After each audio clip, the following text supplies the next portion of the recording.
น้องไหลหลังหัวอกฟังแต่กล่าวสาวเจ้าสั่งคำจากที่ซ้ำบ่มีห่วงดวงแดบบ่แย่แสเลยนางสั่งทำลงใดใจคนแฝโอ้ยเป็นแผลนุ่มเราความสุขมีแต่เจ้าชายสองทุกวันหอดมือนั้นคงจะมวนสุขสมปากแต่เสียงลอยลมไปต่อยงานนางนอง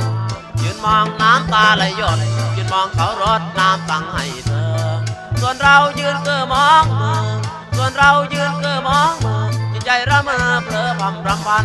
นอนปันเก้อละเมอน้ำเจ้าคำแสนรักคำปวดเรามันเป็นแปวบ่หายปันจุกลายลงละวางกลางใจสิมีไผมามองฟองแนมชายบ้างนังในล่ะสิมาเอายาถ้าใจให้แน่บ่มีตั้งสิแก่คนแค่อย่างผม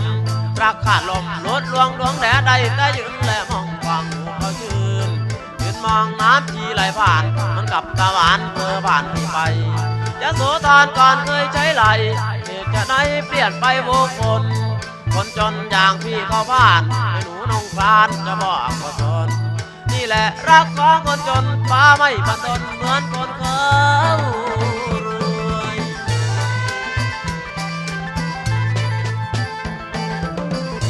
ชะตาช่วยเกิดมาเป็นคนช่วยที่ขอเดินทางไม่แน่นางเอ้ยกันคนใจบ่แน่จะแว่เลี้ยวผ่านเห็น